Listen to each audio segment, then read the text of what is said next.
Tag TV and Tag Radio be seen and heard by both technology users and technology producers throughout the state of Georgia and around the world.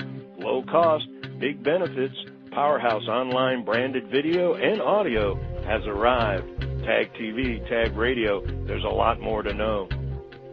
This edition of Tech Talk is brought to you by GlobalSpeak.com, new media consultants, corporate video and audio communications, video and audio production and distribution, live and virtual event production. Tag TV and Tag Radio is a service of GlobalSpeak.com, creatively delivering powerful marketing, video, and audio solutions. You gotta love it. I mean, things aren't complicated enough, right? So let's move our digital time management devices, you remember we used to call them clocks, an hour ahead. In today's, no less tomorrow's global interconnected economy, where does management of dynamic enterprises find solutions that meet their evolving technology requirements, budgets, and strategies? Internal expertise struggles to remain aware of the seemingly constant technological disruptive advancements. Is there an unbiased professional services and consulting resource that can effectively provide advice, guidance, and solutions? Greetings, everyone. It's Tuesday, March 15, 2011, and this is Tech Talk with Technology Association of Georgia President Tino Mantella.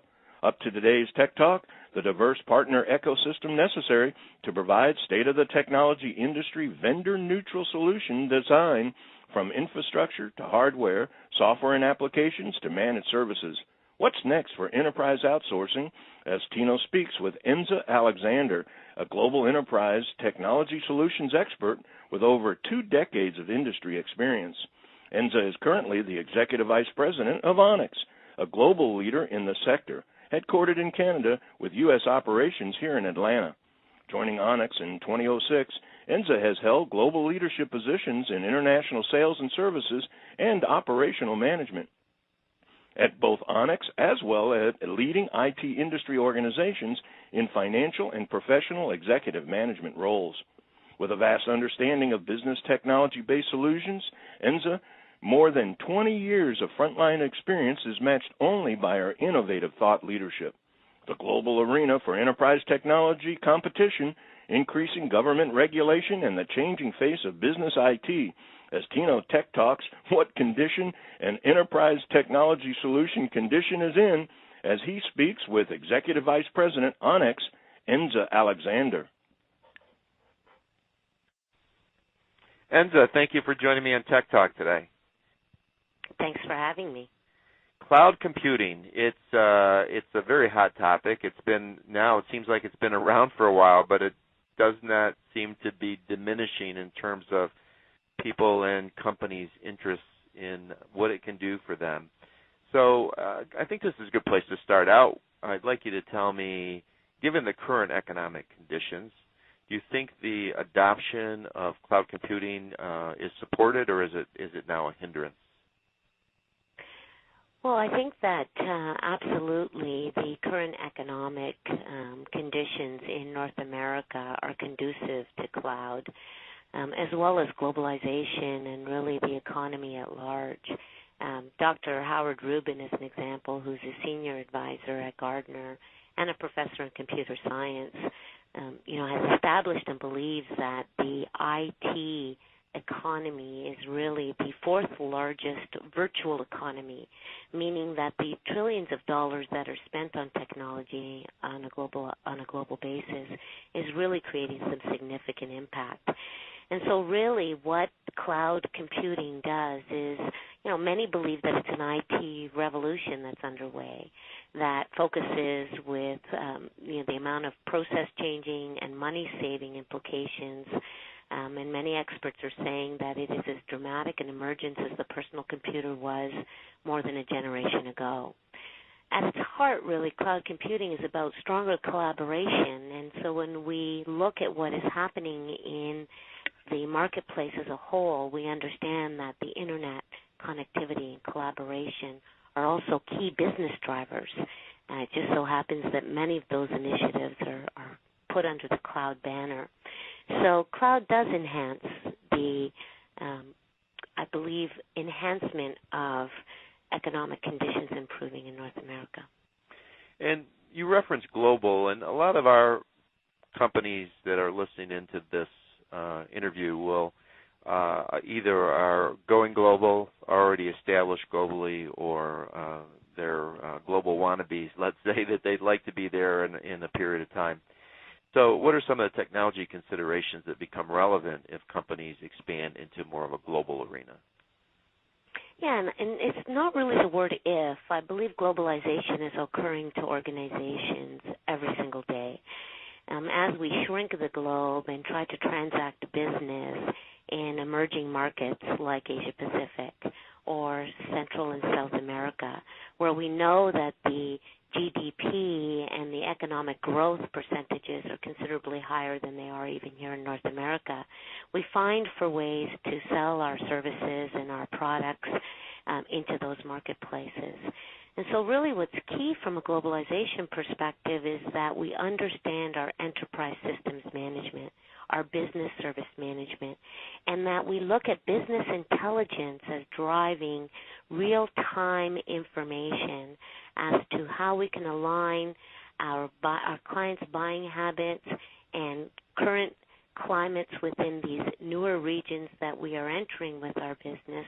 How do we align that with our strategies and our growth objectives, the customer satisfaction objectives that we have in our business? So it's really a bunch of software tools that we pull together that give us better visibility into the transactions and the ability to share that information, dovetail them, and align them with our business strategies. The movement toward cloud is certainly increasing, and the opportunity to go global is made much easier in some ways because of the opportunities in the cloud, if you will. But from an IT standpoint, I think also there's currently another revolution going on, and I would call it in the way of regulations, and they seem to be increasing. And I think that's probably come out of the global banking crisis, perhaps. Also, the need for more revenue. So, how are companies reacting from an IT standpoint? Well, regulatory and compliance is an area that organizations need to continue to stay focused. We know it in North America as federal and state laws. We know it as Sarbanes-Oxley, as frameworks like ITEL or COBIT that help us implement best practice. But really it's ensuring that our CEO stays out of jail to some extent, and that as CIOs and technologists, we are focused on ensuring that we are implementing security practices, that we are implementing policies for change of information in our businesses that can be reported upon easily and seamlessly, so that we make this information available to our business, our key executives, but that we integrate it with our day-to-day practices so that we understand these policies and procedures and that our technology systems dovetail into them. So it's very important that we understand the market and the regulatory acceptance, the government-based rules as we enter new markets as well, and we tweak our reporting systems to be able to take on these nuances that may exist in the European market or in the Asia-Pacific market, or even Dubai and some of the Far East countries, so that we are reporting and meeting the regulatory rules for those particular regions of the world. Again, very software-driven in many areas from a technology perspective, but also based on scorecards and the ability to dashboard the information and quickly remedy any sort of risks and or gaps that we may have within our tools and our systems that support our business and our clients. Well, keeping the CEOs out of jail, I like that. That's an important point to make. And the response to the regulations and the direction of the cloud probably falls back to the CIOs and the CTOs and certainly that division in many cases. So what are the best CIOs doing out there in terms of, I guess we'll call it best practices or innovation or changes in how they look at things if we think about them as maybe the industry watchguards? Well, I think the CIOs are becoming more critical to the day-to-day planning of an organization. If we look back 5 years ago, the CIO's role was to manage this large body of spend. But today, really, the CIO's role is Chief Innovation Officer. As a Chief Innovation Officer, we can all look back at our historical landscapes and see how innovation drives prosperity in our marketplace. And so today the CIO's role is to be very involved in goal setting and looking at how the spend from a technology perspective, and as pervasive as it is driving the right outcomes for our business and is enabling us to take a small step ahead of our competitors and to integrate what we're hearing other industry watchguards tell us, Forrester, IDC, Gartner. They have opinions as to what's important. So I'll give you an example. Today, we understand from many of the industry watchguards that by 2015, the G20 nations' critical infrastructure will be disrupted and damaged by online sabotage, as an example. It's been highlighted by some of the industry watchguards. CIOs are abreast of this and looking at how they can mitigate that risk within their business. Looking at sort of the global initiatives that are underway and how they can shrink the world from a collaboration perspective, more collaborative tools. And that collaboration objective is also to dovetail into what we know as social networking.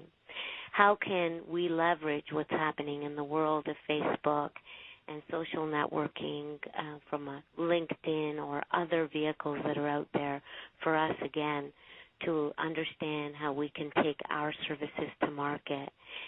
If we look at what Gartner tells us as the top CIO technology initiatives for 2011 as an example, and I'll just quickly rhyme off the top 10 in hopes of not boring any of our listeners, the cloud computing is at the top of the list.